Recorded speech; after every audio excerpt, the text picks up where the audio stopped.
Hello student, I hope आप सब अच्छे होंगे और आप लोगों के एग्ज़ाम की तैयारी भी अच्छी चल रही होगी। आज हम MPSE 009 के जितने भी इम्पोर्टेंट क्वेश्चंस हैं वो सब डिस्कस करने वाले हैं इस वीडियो में। मैंने वो सभी क्वेश्चंस ऐड किए हैं।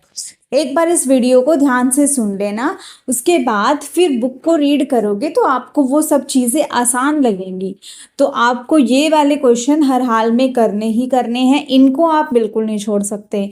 पर मैं ये नहीं कह रही कि सिर्फ ये करने हैं, आप बाकी भी करो और भी चीज़ें पढ़ के जाओ। सबका थोड़ा थोड़ा सा आप सबके बारे में पता होना चाहिए। क्वेश्चन कोई भी आ सकता है, लेकिन ये इंपॉर्टेंट क्वेश्चन है, इनके बारे में ज़रूर पढ़ना है। तो चलो देखते हैं।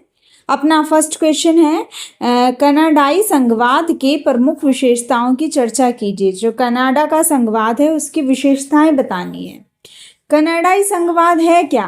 कनाडा में शासन दो स्तरों पर चलता है, एक केंद्र सरकार और एक प्रांतीय सरकार। तो केंद्र सरकार जो पूरे देश के लिए काम करती है और प्रांतीय सरकार जो राज्यों या प्रांतों के लिए काम करती है ना। केंद्र और प्रांतों के बीच सत्ता और कार्यों का क्या है? बंटवारा किया गया है। जैसे कि भारत में इसका उद्देश्य स्थानीय स्वायत्तता और राष्ट्रीय एकता दोनों को बनाए रखना है। अब लिखित और सशक्त संविधान है वो भी जिस तरीके से हमारा भारत का संविधान है। तो कनाडा का संविधान कैसा है? लिखित है और सख्त है। हमारा सख्त है पर लचीला भी है ना। इसका मुख्य आधार ब्रिटिश नॉर्थ अमेरिकी एक्ट 1867 जो अब कॉन्स्टिट्यूशन एक्ट 1867 है और कॉन्स्टिट्यूशन एक्ट 1982 है। इसमें स्पष्ट बताया गया है कि केंद्र और प्रांत किन किन विषयों पे काम करेंगे। जैसे हमारे भारत के संविधान में शक्तियों का बंटवारा किया गया है ना। क्या क्या शक्तियां हैं? तीन सूचियां हैं ना, केंद्र सूची, राज्य सूची, संवर्ती सूची। इस तरीके से इसमें भी शक्तियों का बंटवारा किया गया है। तो शक्तियों का जो स्पष्ट विवरण दिया गया है वो इस प्रकार है कि अनुच्छेद 91 में केंद्र सरकार की शक्तियां दी गई हैं। जैसे वो कैसे क्या क्या काम करेगी? रक्षा, विदेश नीति, व्यापार, वाणिज्य, बैंकिंग और नागरिकता से संबंधित। और अनुच्छेद 92 में प्रांतों की शक्तियां दी गई है। जैसे प्रांत क्या क्या काम करेंगे, किस किस विषय में? शिक्षा, स्वास्थ्य, नगर प्रशासन, प्रांतीय टैक्स। और बची हुई जो अवशिष्ट शक्तियां हैं वो केंद्र के पास रहती हैं। भारत में भी ऐसा ही है। अब केंद्र मजबूत है। किस तरीके से केंद्र मजबूत है? वैसे देखा जाए तो भारत में भी केंद्र मजबूत है। कनाडा का संघवाद केंद्र को मजबूत बनाता है ताकि राष्ट्रीय एकता बनी रहे। केंद्र सरकार आपातकाल की घोषणा कर सकती है। प्रांतीय कानूनों को रद्द कर सकती है यदि वो राष्ट्र के हित के खिलाफ हों। राज्यों की जो वित्तीय सहायता उसको रोक सकती है या फिर जारी भी कर सकती है। न्यायिक समीक्षा, सुप्रीम कोर्ट ऑफ कनाडा के पास अधिकार है कि यदि केंद्र और प्रांतों में किसी विषय पर विवाद हो जाए तो उसका अंतिम निर्णय कौन लेगा? सुप्रीम कोर्ट ले सकता है। इससे संविधान की व्याख्या और पालन सुनिश्चित होता है। द्विभाषिकता, बाइलैंग्वलिज्म, यानी कि कनाडा में दो आधिकारिक भाषाएं हैं, एक अंग्रेजी है और दूसरी है फ्रेंच। सभी संघीय सरकारी दस्तावेज और सेवाएं दोनों भाषाओं में उपलब्ध करानी होती है। यह नीति सांस्कृतिक विविधता बनाए रखने में मदद करती है। असमान संघवाद, कनाडा में कुछ प्रांतों को विशेष अधिकार दिए गए हैं। जैसे क्यूबेक को फ्रेंच भाषा और वहाँ की संस्कृति बचाने के लिए कुछ विशेष अधिकार प्राप्त हैं। क्यूबेक अपनी सांस्कृतिक शिक्षा और भाषा नीति में विशेष निर्णय लेने के लिए स्वतंत्र है। ये क्यों दिए गए हैं? ताकि वो अपनी संस्कृति की रक्षा कर सकें। वित्तीय संघवाद की बात करें, फाइनेंशियल फेडरलिज्म की बात करें तो कर और राजस्व संग्रह का अधिकार केंद्र और प्रांतों के बीच बांटा गया है। जो टैक्सेस इकट्ठे करने हैं वो केंद्र सरकार प्रांतों को अनुदान देती है ताकि गरीब प्रांत भी विकास कर सकें। क्या करती है केंद्र सरकार? प्रांतों को क्या देती है? कुछ अनुदान देती है, जिससे जो क्षेत्र हैं, ऐसे जो राज्य हैं जिनका विकास नहीं हो पा रहा है उनका भी विकास अच्छे से हो जाए। इससे वित्तीय संतुलन बनाए रखने में भी क्या मिलती है? सहायता मिलती है। संविधान संशोधन की जटिल प्रक्रियाएं। संविधान में संशोधन करना कठिन है। संशोधन के लिए केंद्र और सभी प्रांतों की सहमति लेना बहुत जरूरी है, वैसे ही नहीं हो जाएगा संशोधन। इससे संविधान की स्थिरता बनी रहती है। संविधान संशोधन करना भारत में भी थोड़ा सा मुश्किल काम है। क्षेत्रीय विविधता का सम्मान।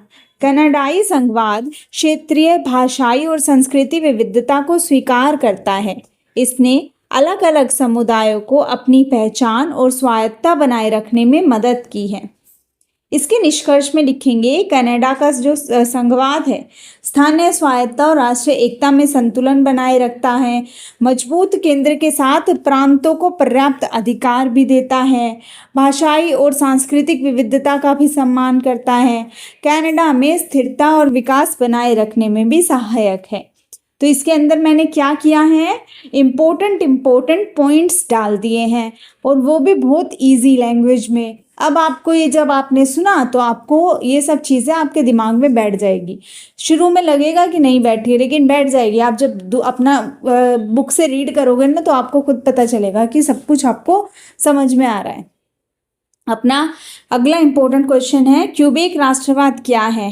कैनेडियन राजनीति में इसके स्थान की चर्चा कीजिए।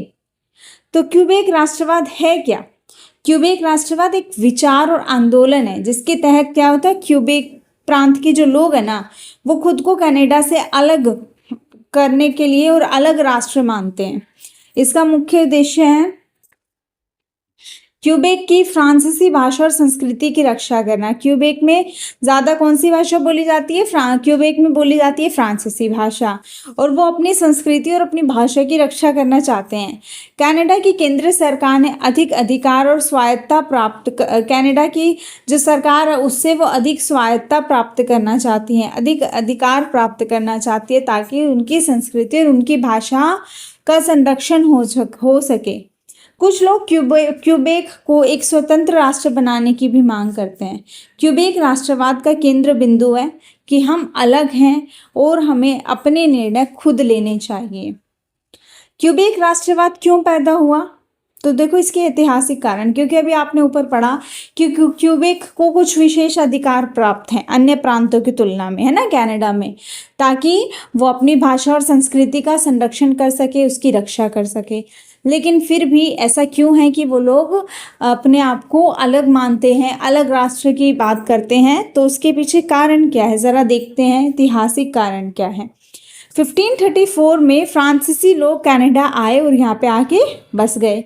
1763 में ब्रिटेन ने कनाडा पर अधिकार कर लिया, लेकिन क्यूबेक में फ्रांसीसी भाषा और संस्कृति एज इट इज़ बनी रही। ब्रिटिश हुकूमत में भी क्यूबेक के लोग अपनी पहचान बचाने की कोशिश करते रहे, उन्होंने अपनी पहचान को खोने नहीं दिया। भाषाई कारण, कनाडा में अधिकतर लोग अंग्रेज़ी बोलते हैं पर क्यूबेक में फ्रेंच बोली जाती है। फ्रांसीसी भाषा और संस्कृति खो जाने का डर हमेशा उनको बना रहता है। सांस्कृतिक कारण है, क्यूबेक के लोग अपने धार्मिक, सांस्कृतिक और पारिवारिक जीवन को अलग मानते हैं बाकियों से। चर्च, जो कैथोलिक चर्च ना, का बड़ा प्रभाव था जिसने फ्रांसीसी पहचान को मजबूती दी। आर्थिक कारण क्या है? क्यूबेक में अंग्रेजी बोलने वाले व्यापारिक वर्ग के पास ज़्यादा पैसा और ताकत थी। फ्रांसीसी भाषा बोलने वाले लोग आर्थिक और सामाजिक रूप से पिछड़े हुए थे, जिससे असंतोष बढ़ा। क्यूबेक राष्ट्रवाद का विकास कैसे हुआ? शांति क्रांति 1960 का दशक, क्यूबेक में सामाजिक और आर्थिक बदलाव का समय था। ये क्या था? सामाजिक और आर्थिक बदलाव का एक दौर था। शिक्षा, स्वास्थ्य और उद्योग में धीरे धीरे सुधार होना शुरू हो गया। चर्च का प्रभाव घटा और लोगों में फ्रांसीसी पहचान के प्रति जागरूकता बढ़ी, क्योंकि जब तक चर्च का प्रभाव था तब अंग्रेजी चीज़ों की ज़्यादा प्राथमिकता दी जाती थी। अब प्रभाव घटने लगा तो फ्रांसीसी पहचान के प्रति जागरूकता बढ़ गई। प्रांतीय सरकार ने अपनी भाषा और संस्कृति को बढ़ावा देना शुरू कर दिया। राजनीतिक दलों का उदय हुआ, पार्टीज आई, है ना, पॉलिटिकल पार्टीज। पीक्यू जैसे दल बने जिन्होंने क्यूबेक की स्वतंत्रता या अधिक स्वायत्तता की मांग की। जनमत संग्रह है, 1980 में पहला जनमत संग्रह हुआ जिसमें स्वतंत्रता के पक्ष में बहुमत नहीं आया। 1965 में दूसरा जनमत संग्रह हुआ, इसमें इसमें भी स्वतंत्रता के पक्ष में बहुत कम अंतर से बहुमत मिला। कनाडाई राजनीति में क्यूबेक राष्ट्रवाद का स्थान क्या है? केंद्र राज्य संबंधों में बदलाव। क्यूबेक राष्ट्रवाद के कारण क्या हुआ है? कनाडा में संघीय ढांचे में कई बार बदलाव की कोशिश की गई है। 1887 और 1992 में क्यूबेक को विशेष समाज का दर्जा देने के लिए लाए गए पर असफल रहे। क्या लाए? 1887 में मीचलेक अकॉर्ड और ऐसे ही 1992 में भी एक बोर्ड लाए जिसके तहत इन लोगों को कुछ विशेष अधिकार देने की कोशिश की गई ताकि ये लोग शांत हो जाएं, लेकिन फिर भी ये कहीं ना कहीं असफल रहे, कुछ इन्होंने काम किया नहीं। द्विभाषिकता और बहुसांस्कृतिकता। कनाडा ने क्यूबेक की मांगों के कारण पूरे देश में अंग्रेजी और फ्रेंच दोनों भाषाओं को आधिकारिक भाषा का दर्जा दिया ताकि उन लोगों को शांत किया जा सके। संघीय कार्यालय और कागजों में दोनों भाषाओं का इस्तेमाल शुरू हो गया। पहले सिर्फ एक होता था, इंग्लिश, लेकिन जब इन्होंने ये सब मांगे शुरू की तो फ्रेंच को भी आधिकारिक भाषा का दर्जा मिल गया था।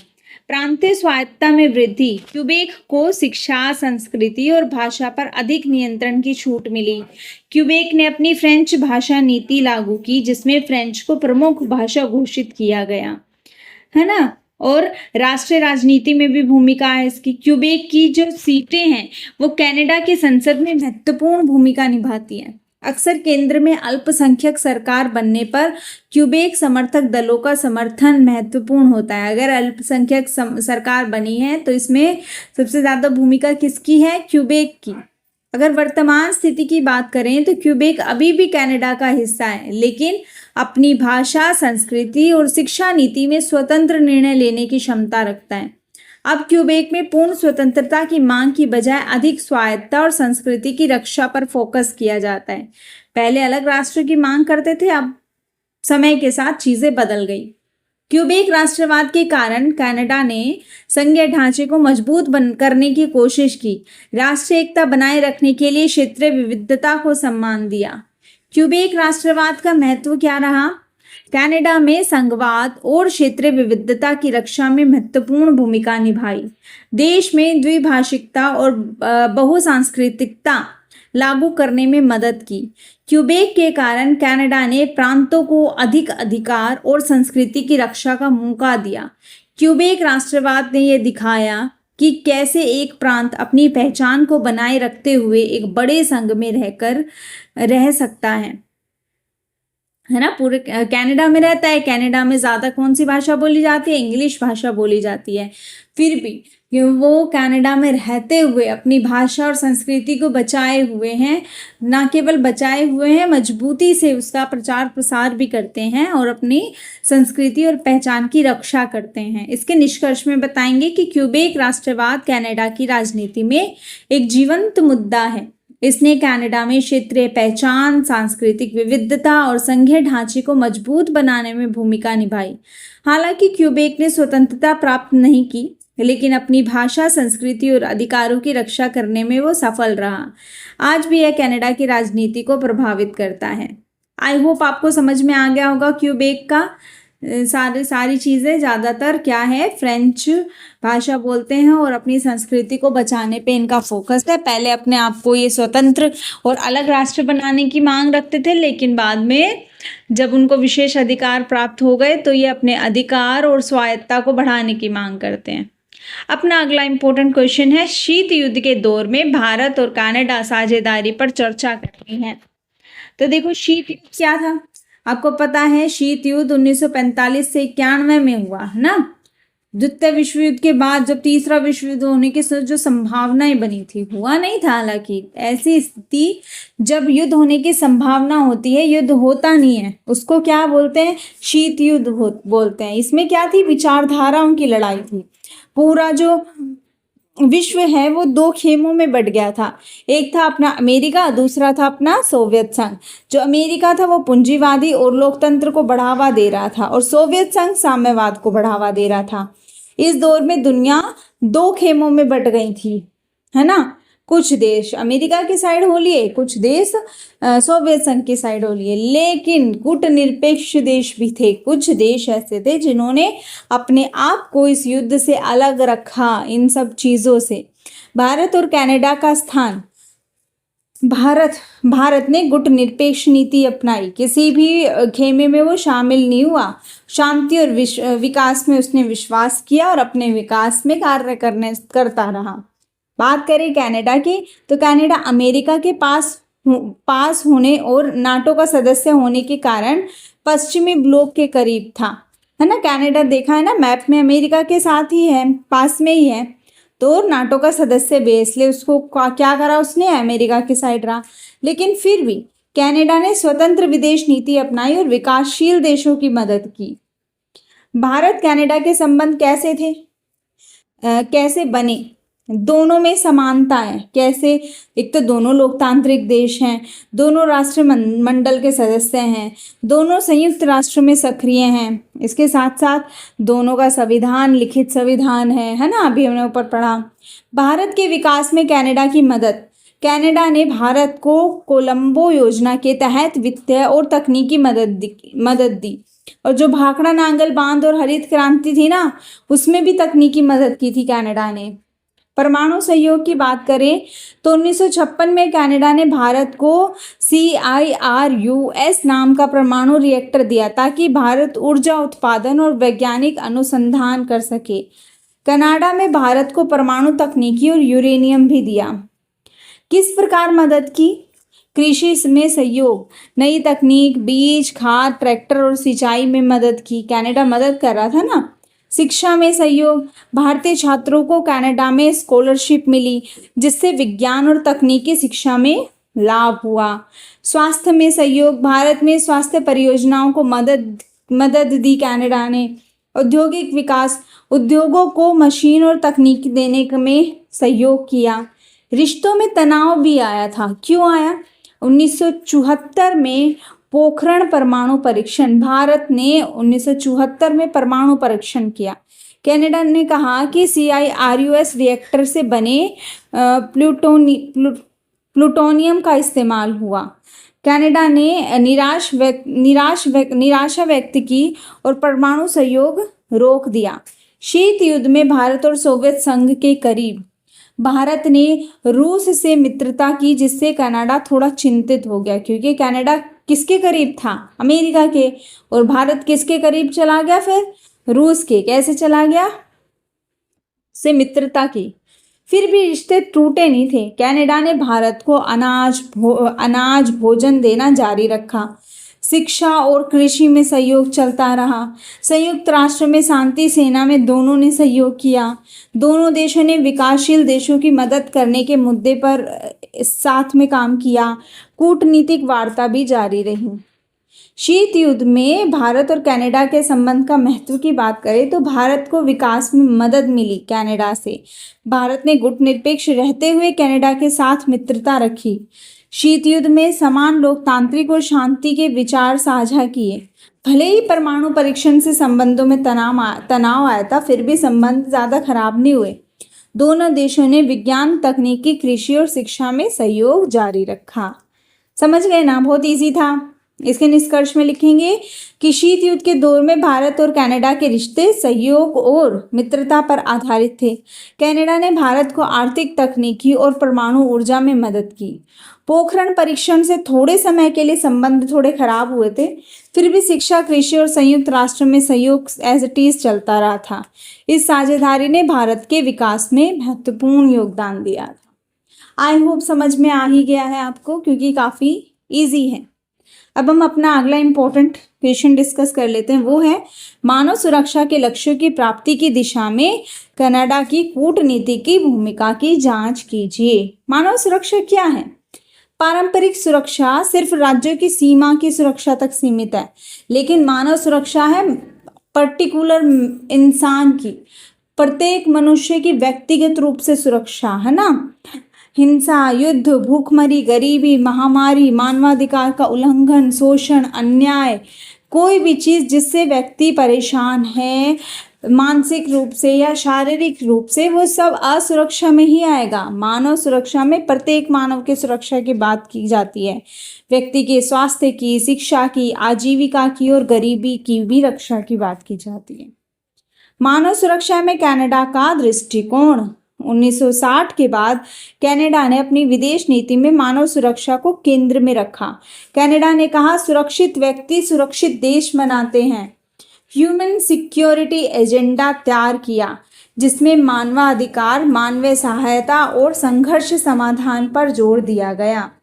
कनाडा की कूटनीति की प्रमुख भूमिका, सशस्त्र संघर्षों की रोकथाम। कनाडा ने संयुक्त राष्ट्र शांति मिशन में सक्रिय भागीदारी निभाई। सिएरा लियोन, हैती, रवांडा और अफगानिस्तान में शांति स्थापना में सहयोग किया। ओटावा प्रोसेस और लैंडमाइन प्रतिबंध। 1997 में कनाडा ने ओटावा संधि को आगे बढ़ाया, जिसके कारण एंटी पर्सनल लैंडमाइन पर अंतर्राष्ट्रीय प्रतिबंध लगे। ये मानव सुरक्षा की दिशा में ऐतिहासिक कदम माना गया। मानवाधिकार और लोकतंत्र को बढ़ावा देना। कनाडा ने महिलाओं और अल्पसंख्यकों के अधिकारों की रक्षा के लिए आवाज उठाई। विकासशील देशों में लोकतांत्रिक संस्थाओं को मजबूत करने में सहायता की। मानवीय सहायता और पुनर्निर्माण। प्राकृतिक आपदाओं और संघर्ष के बाद मानवीय सहायता देना। हैती भूकंप जो आया था और दक्षिण सूडान संघर्ष और सीरिया संकट में सहायता प्रदान करना। R2P सिद्धांत। कनाडा ने R2P सिद्धांत 2001 में जो हुआ था के विकास में महत्वपूर्ण भूमिका निभाई, जिसके तहत यदि कोई देश अपने नागरिकों की रक्षा नहीं कर पाता तो अंतर्राष्ट्रीय समुदाय को हस्तक्षेप करना चाहिए। मानव सुरक्षा के क्षेत्र में कनाडा की उपलब्धियां। शांति स्थापना मिशन में अग्रणी भूमिका निभाई। ओटावा संधि के जरिए भूमि खदानों में वैश्विक प्रतिबंध लगाया। महिला सशक्तिकरण और लैंगिक समानता पर जोर दिया। अंतर्राष्ट्रीय मानवीय कानून और मानवाधिकार संरक्षण को मजबूत किया। संयुक्त राष्ट्र में मानव सुरक्षा एजेंडे को भी आगे बढ़ाया। इसके सामने कुछ चुनौतियां भी रही, जैसे कनाडा की मानव सुरक्षा कूटनीति कभी कभी उसके आर्थिक और सामरिक हितों को प्रभावित कर रही थी। अफगानिस्तान और अन्य क्षेत्रों में सैन्य हस्तक्षेप और शांति मिशनों में असफलता की आलोचना भी हुई। अंतर्राष्ट्रीय समुदाय में बड़ी शक्तियों के हितों के टकराव के कारण क्या हुआ, प्रयासों में सीमाएं आ गई, कुछ सीमित रह गए वो। इसके निष्कर्ष में लिखेंगे, कनाडा की कूटनीति ने मानव सुरक्षा के लक्ष्यों को आगे बढ़ाने में महत्वपूर्ण और अग्रणी भूमिका निभाई। उसने शांति स्थापना की, मानवीय सहायता की, हथियार नियंत्रण की, महिला और मानवाधिकार संरक्षण में वैश्विक स्तर पर नेतृत्व किया। इसने मानव सुरक्षा को अंतर्राष्ट्रीय सुरक्षा विमर्श का एक केंद्र बिंदु बनाने में मदद की, जिससे वैश्विक शांति और मानव कल्याण को बढ़ावा मिले। आई होप समझ में आ गया आपको ये क्वेश्चन अच्छे से। अब हम अपना अगला इंपॉर्टेंट क्वेश्चन डिस्कस कर लेते हैं। वो है, कनाडा में अल्पसंख्यकों की सुरक्षा के लिए संवैधानिक सुरक्षा के जो उपाय हैं उसके बारे में चर्चा कीजिए या उसकी व्याख्या कीजिए। इसमें बताएंगे, कनाडा एक बहुसांस्कृतिक और बहुभाषिक देश है। यहाँ फ्रेंच भाषी, अंग्रेजी भाषी, आदिवासी समुदाय, धार्मिक अल्पसंख्यक और अन्य अप्रवासी समुदाय रहते हैं। अल्पसंख्यकों की रक्षा के लिए संवैधानिक सुरक्षा उपाय बनाए गए हैं ताकि उनकी भाषा, संस्कृति, धर्म और अधिकार सुरक्षित रहें। कनाडा में अल्पसंख्यकों की संवैधानिक सुरक्षा के उपाय। कनाडाई charter of rights and freedom 1982 यह संविधान का हिस्सा है और मौलिक अधिकारों की गारंटी देता है। इसमें क्या क्या शामिल है? धार्मिक स्वतंत्रता, फ्रीडम ऑफ रिलीजन, कोई भी व्यक्ति अपने धर्म का पालन कर सकता है। अभिव्यक्ति की स्वतंत्रता, फ्रीडम ऑफ एक्सप्रेशन, समानता का अधिकार, राइट टू इक्वालिटी, जाति, धर्म, भाषा, नस्ल, लिंग आदि किसी भी आधार पर कोई भेदभाव नहीं होगा। सांस्कृतिक और भाषाई अधिकारों की रक्षा की जाएगी। भाषाई अधिकार, कनाडा की 2 आधिकारिक भाषाएं हैं, अंग्रेजी और फ्रेंच भाषा। चार्टर में अल्पसंख्यक भाषा बोलने वाले समुदायों को शिक्षा और सरकारी सेवाओं में अपनी भाषा में सुविधाएं पाने का अधिकार है। क्यूबेक में फ्रेंच भाषी अल्पसंख्यकों के अधिकारों की रक्षा के लिए विशेष अधिकार दिए गए हैं। अल्पसंख्यक भाषाई समूहों को अपने स्कूल चलाने और शिक्षा प्राप्त करने का अधिकार दिया गया है सेक्शन 23 में। सेक्शन 27 मल्टीकल्चरल हेरिटेज, यह कनाडा की बहुसांस्कृतिक विरासत को संरक्षित करने की बात करता है।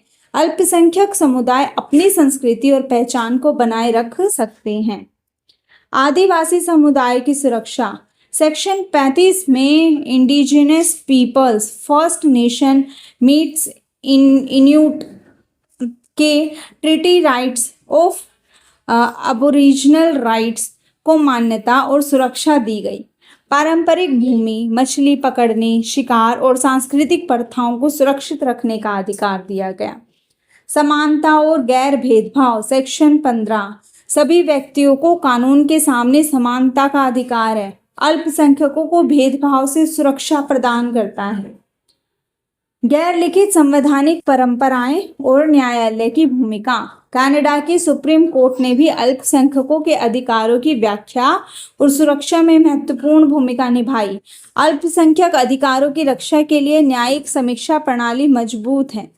अन्य महत्वपूर्ण कानून और नीतियां हैं, एक तो है अपनी मल्टीकल्चरलिज्म एक्ट 1988, कनाडा की बहुसांस्कृतिक पहचान को विधिक मान्यता।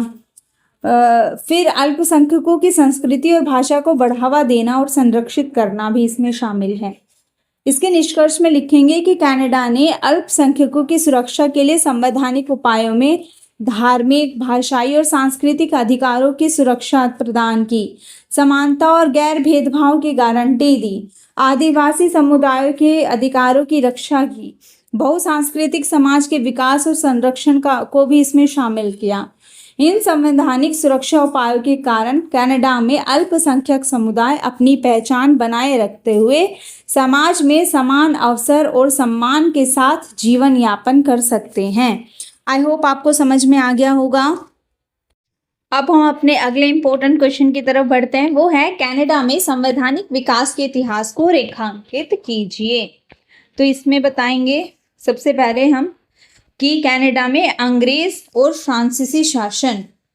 1608 में क्यूबेक शहर की स्थापना फ्रांस ने की थी, है ना।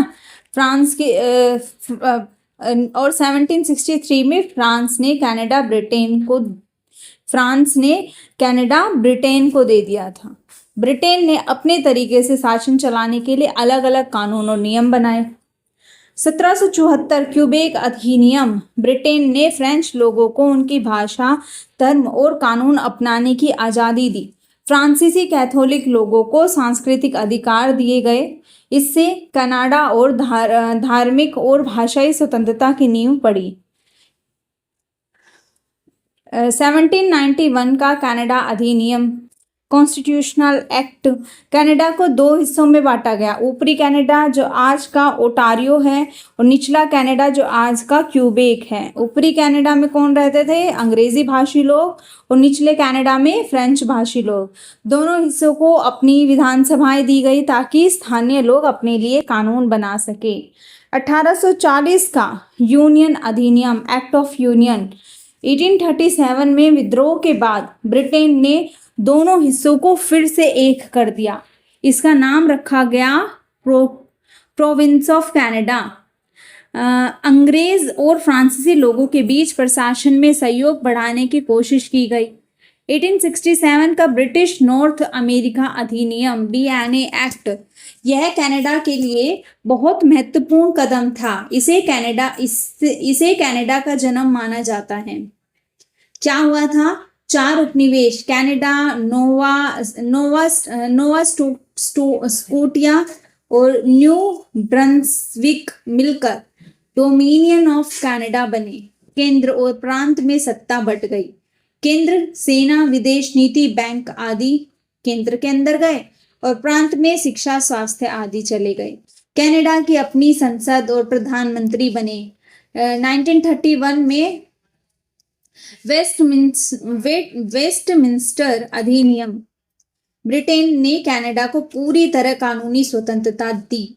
अब कनाडा को अपने कानून बनाने के लिए ब्रिटेन से अनुमति नहीं लेनी पड़ती थी। 1949 में न्यू फाउंडलैंड का कनाडा में शामिल होना। न्यू फाउंडलैंड कनाडा का 10वां प्रांत बना। इससे कनाडा का क्षेत्र और ताकत और बढ़ गया। 1982 का संविधान अधिनियम कॉन्स्टिट्यूशनल एक्ट 1982 कनाडा के लिए सबसे बड़ा बदलाव हुआ।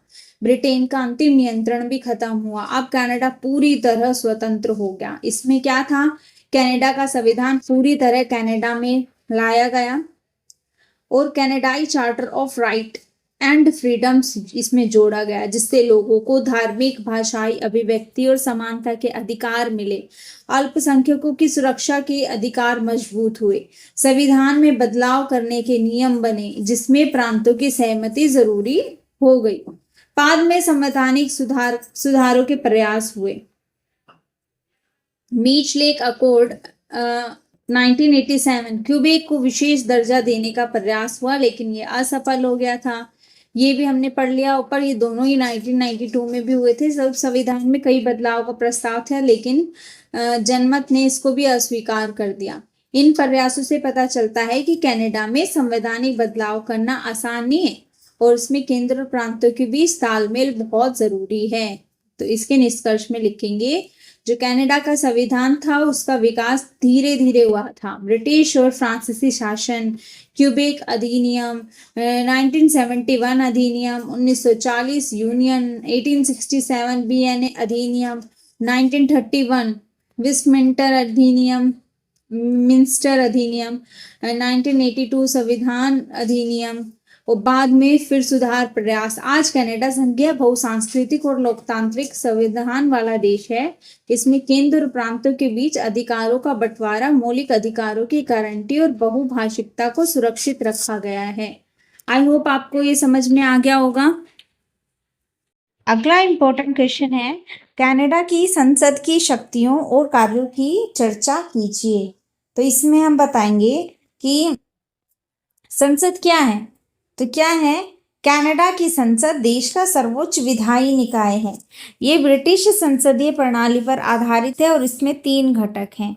सबसे पहला है राजप्रमुख, फिर आता है सीनेट यानी कि अपर हाउस, फिर आता है लोअर हाउस यानी कि house of Commons. I hope आपको समझ में आया होगा। संसद की संरचना, सबसे पहले हम राजप्रमुख यानी कि क्राउन की बात करते हैं। प्रतीकात्मक प्रमुख होता है, कानून को अंतिम स्वीकृति देता है। जैसे हमारे यहाँ कौन साइन करते हैं लास्ट में कानून जब बनता है, राष्ट्रपति के सिग्नेचर के बाद ही कोई भी कानून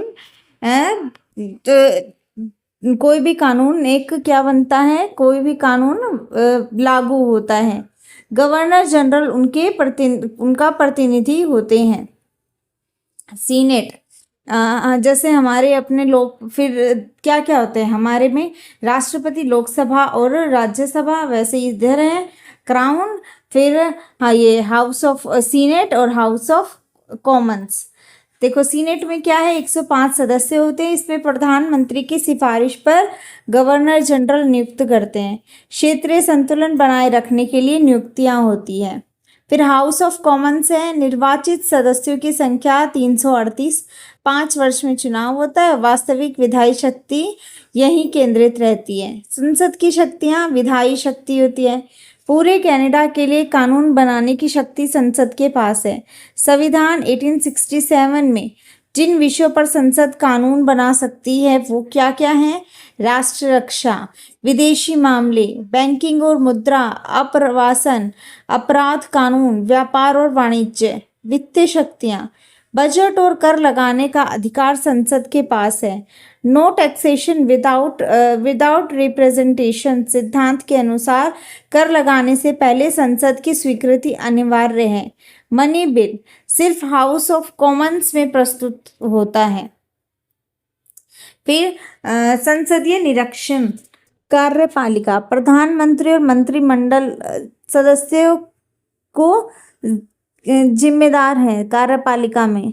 प्रश्नकाल होता है, बहस होती है, समिति कार्यों द्वारा सरकार की गतिविधियों की निगरानी की जाती है, जैसे हमारे देश में है लगभग। संविधान में संशोधन। संविधान में आंशिक संशोधन संसद द्वारा किया जा सकता है, लेकिन कुछ मामलों में प्रांतों की सहमति जरूरी होती है। अन्य शक्तियां, युद्ध और शांति की घोषणा, आपातकालीन कानून बनाना, अंतर्राष्ट्रीय संधियों की पुष्टि करना। संसद के प्रमुख कार्य कानून बनाना। प्रस्तावित बिल तीनों रीडिंग से गुजरता है। सीनेट में समीक्षा होती है। गवर्नर जनरल की स्वीकृति मिलने पर बिल कानून बनता है। बजट और करों का नियंत्रण। सरकार के खर्च करने और कर लगाने के लिए संसद से अनुमति लेनी होती है। कार्यपालिका की जवाबदेही। मंत्रिमंडल संसद के प्रति जिम्मेदार होता है। संसद सरकार पर विश्वास या अविश्वास प्रस्ताव ला सकती है। जनहित पर चर्चा। जनता से संबंधित मुद्दों पर चर्चा, बहस और प्रस्ताव पारित किए जाते हैं। प्रतिनिधित्व। हाउस ऑफ कॉमन्स नागरिकों की आकांक्षाओं और आवश्यकताओं को सरकार तक पहुंचाने का काम करती है। अगर आप भारतीय संसद के बारे में जानते हो ना, तो आप इसको ऑलमोस्ट बना लोगे। संसद की सीमाएं। संसद केवल उन्हीं विषयों पर कानून बना सकती है जो संविधान के केंद्र को दिए गए हैं, और संविधान और charter of rights and freedoms संसद की शक्ति को सीमित करते हैं। सुप्रीम कोर्ट संसद द्वारा बनाए गए कानूनों की न्यायिक समीक्षा कर सकती है। फिर इसके निष्कर्ष में लिखेंगे कि कनाडा की संसद लोकतंत्र का प्रमुख स्तंभ है। यह विधायी, वित्तीय, कार्यपालिका की निगरानी और जनहित के कार्यों को पूरा करती है। संसद के माध्यम से संघीय व्यवस्था और लोकतांत्रिक शासन में संतुलन बनाए रखा जाता है। यह कनाडा में नागरिकों के अधिकारों की रक्षा और राष्ट्रीय विकास को दिशा प्रदान करती है। आई होप आपको ये अभी तक के सारे क्वेश्चन अच्छे से समझ में आ गए होंगे। अपना अगला इम्पोर्टेंट क्वेश्चन है, कनाडा के दबाव समूहों की भूमिका का वर्णन कीजिए। तो इसमें बताएंगे दबाव समूह होते क्या हैं। तो दबाव समूह, जिनको प्रेशर ग्रुप्स बोलते हैं इंग्लिश में, ऐसे संगठित समूह होते हैं जो सरकार और नीति निर्माण प्रक्रिया को प्रभावित करने का प्रयास करते हैं। ये चुनाव में उम्मीदवार खड़े नहीं करते, लेकिन नीतियों को प्रभावित करना इनका उद्देश्य होता है।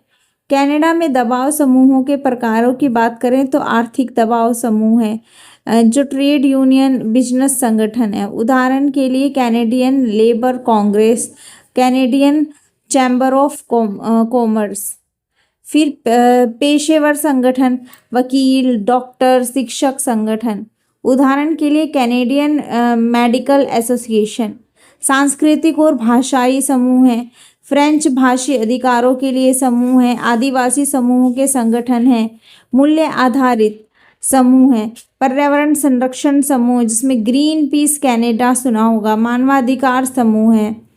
फिर अल्पसंख्यक और सामाजिक समूह है जिसमें महिलाओं, LGBTQ+ और अल्पसंख्यक समुदाय के अधिकारों के लिए संगठन है।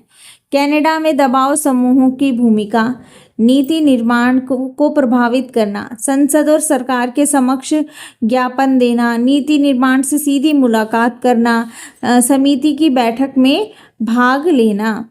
जनमत निर्माण, अभियान चलाना, रैलियां, पोस्टर, सोशल मीडिया द्वारा जागरूकता बढ़ाना, मीडिया में लेख और इंटरव्यू देकर मुद्दों को उठाना। विधायी प्रक्रिया में प्रभाव, बिलों और नीतियों पर सार्वजनिक सुनवाई में भाग लेना, कानूनों में बदलाव के लिए सांसदों से संपर्क करना, अल्पसंख्यकों और वंचित वर्गों की आवाज़ उठाना, फ्रेंच भाषी, आदिवासी, अल्पसंख्यक समुदायों के मुद्दों को उठाकर उनके अधिकारों की सुरक्षा सुनिश्चित करना। न्यायिक कार्यवाही, कुछ समूह कोर्ट में जनहित याचिका दायर कर न्यायिक समीक्षा के माध्यम से नीतियों को चुनौती देते हैं। अब इसके उदाहरण में लिख सकते हैं, क्यूबेक में फ्रेंच भाषी अधिकारों के लिए है ना समूह बनाए हुए जो उनकी भाषा का संरक्षण करे, उनकी संस्कृति का संरक्षण करे। फिर काउंसिल ऑफ कैनेडियन कैनेडियंस ने पर्यावरण और सार्वजनिक सेवा के मुद्दों पर सरकार पर दबाव डाला। फिर फर्स्ट नेशन संगठन ने आदिवासी अधिकारों के संरक्षण और भूमि अधिकारों पर दबाव बनाया। फिर ग्रीन पीस कनाडा ने पर्यावरणीय नीतियों को प्रभावित किया।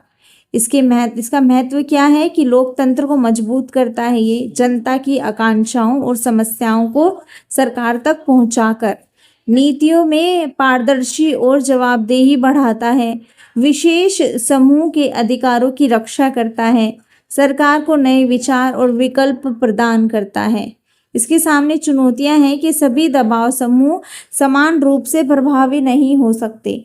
बड़े कारोबारी समूह अधिक प्रभाव डालते हैं, कभी कभी इनके हित जनहित से टकरा सकते हैं। कुछ समूह पारदर्शी तरीके से काम नहीं करते, जिससे आलोचना होती है उनकी। इसके निष्कर्ष में लिख देंगे, जो कनाडा का दबाव समूह है लोकतांत्रिक प्रणाली का एक महत्वपूर्ण हिस्सा है। नीति निर्माण, जनहित संरक्षण और सरकार की जिम्मेदारी तय करने में महत्वपूर्ण भूमिका निभाता है। यह सरकार और नागरिकों के बीच एक पुल का काम करता है, जिससे ये आम लोगों को और सरकार को जोड़ता है। इनकी सक्रियता ने कनाडा में पर्यावरण, अल्पसंख्यक अधिकार, श्रमिक अधिकार और मानवाधिकार जैसे क्षेत्रों में नीतिगत सुधारों में मदद की है। आई होप आपको समझ में आ गया होगा। आज का अपना लास्ट क्वेश्चन है, कनाडा में महिला आंदोलन के प्रमुख विशेषताओं का विश्लेषण कीजिए। तो इसमें हम इंट्रो में लिखेंगे कि कनाडा में महिला आंदोलन ने महिलाओं के राजनीतिक, सामाजिक और आर्थिक अधिकारों की प्राप्ति के लिए संघर्ष किया। हर जगह संघर्ष किया है महिलाओं ने। यह आंदोलन कई चरणों में विकसित हुआ और इसके केंद्र में समानता, स्वतंत्रता और सुरक्षा की मांग रही है। महिला आंदोलन के विकास के चरण है। पहला चरण 19वीं सदी 1920 का दशक। मुख्य उद्देश्य है मतदान का अधिकार प्राप्त करना, क्योंकि पहले महिलाओं को वोट देने का अधिकार नहीं था, उसके लिए भी महिलाओं ने आंदोलन किया। महिलाओं ने सफरेज मूवमेंट के माध्यम से मतदान और संपत्ति रखने के अधिकार की मांग की। 1916 में मैनिटोबा में महिलाओं को सबसे पहले मतदान का अधिकार मिला और 1918 में संघीय स्तर पर मिला। दूसरा चरण 1960 से 80 के दशक का है। इसे दुनिया दूसरी लहर का नारीवादी कहते हैं। मुख्य उद्देश्य था रोजगार और समान वेतन के लिए। पहले महिलाओं को शिक्षा का अधिकार नहीं मिलता था, मजदूरी करती थी तो पुरुषों जितना उनको वेतन नहीं मिलता था, तो शिक्षा में भी समानता चाहिए था। यौन और प्रजनन अधिकार, हिंसा और उत्पीड़न के खिलाफ संरक्षण, ये इनके मुद्दे थे। 1967 में royal commission on the state of women ने महिलाओं की समस्याओं को सामने रखा। तीसरा चरण 1980 के बाद का माना जाता है। बहुलता और विविधता पर जोर, रंगभेद, आदिवासी और LGBTQ महिलाओं की समस्याओं को शामिल किया गया। 1982 में charter of rights and freedoms में लैंगिक समानता की संवैधानिक गारंटी दी गई। प्रमुख विशेषताएं हैं इसकी: राजनीतिक अधिकारों की प्राप्ति, मतदान और चुनाव में भागीदारी प्राप्त करना आंदोलन का प्रारंभिक उद्देश्य रहा। रोजगार और समान वेतन पर जोर, कार्य क्षेत्र में लैंगिक भेदभाव हटाने और समान अवसरों की मांग की। समान वेतन कानून और मातृत्व अवकाश संबंधी नीतियों की बात की। शिक्षा और स्वास्थ्य सेवाओं में समानता, महिलाओं को उच्च शिक्षा और स्वास्थ्य सेवाओं में बेहतर पहुंच दिलाने के प्रयास किए। कानूनी सुधार, घरेलू हिंसा, यौन उत्पीड़न और वैवाहिक अधिकारों पर कानूनी सुरक्षा सुनिश्चित कराना। Charter of rights and freedoms में लैंगिक समानता का समावेशन करना। विविधता और समावेशन पर बल, आदिवासी, प्रवासी, नस्लीय और LGBTQ महिलाओं की समस्याओं पर विशेष ध्यान देना। संगठन और networking, national action committee on the states of women, women's legal education and action fund LEAF जैसे संगठनों ने आंदोलन को संगठित किया। नीति और शासन में हस्तक्षेप, चाइल्ड केयर, प्रजनन स्वास्थ्य, घरेलू हिंसा निरोध जैसे मुद्दों पर सरकार को नीतियां बदलने हेतु प्रेरित किया। आंदोलन की उपलब्धियां क्या रही? महिलाओं को मतदान और राजनीतिक भागीदारी का अधिकार मिला। रोजगारों में समान अवसर और समान वेतन संबंधी सुधार हुए। घरेलू हिंसा और यौन उत्पीड़न के विरुद्ध कानून बने। शिक्षा और स्वास्थ्य सेवाओं में महिलाओं की पहुंच बढ़ी। संविधान में लैंगिक समानता की गारंटी मिली। चुनौतियां थी इसमें, जेंडर पे गैप अभी भी मौजूद है। जेंडर गैप है ना, डिसीजन मेकिंग में महिलाओं की भागीदारी सीमित है। घरेलू हिंसा की घटनाएं अभी भी जारी हैं। आदिवासी और प्रवासी महिलाओं की समस्याएं एज इट इज बनी पड़ी हैं।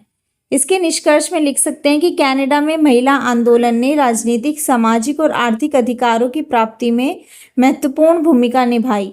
इस आंदोलन की विशेषताएं जैसे चरणबद्ध विकास, व्यापक मुद्दों को शामिल करना, कानूनी सुधार और नीति निर्माण में हस्तक्षेप इसे सशक्त और प्रभावी बनाती हैं। आज भी यह आंदोलन कनाडा में लैंगिक समानता और महिला सशक्तिकरण की दिशा में सक्रिय योगदान दे रहा है। आई होप ये सब क्वेश्चंस आपको अच्छे से समझ में आ गए होंगे। वीडियो अच्छी लगी हो तो चैनल को लाइक, शेयर और सब्सक्राइब कर दें। साथ में बेल आइकन पर भी प्रेस करें ताकि आने वाले वीडियो की नोटिफिकेशन आपको मिलती रहे। देखते रहे जीके बैंक। Thank you.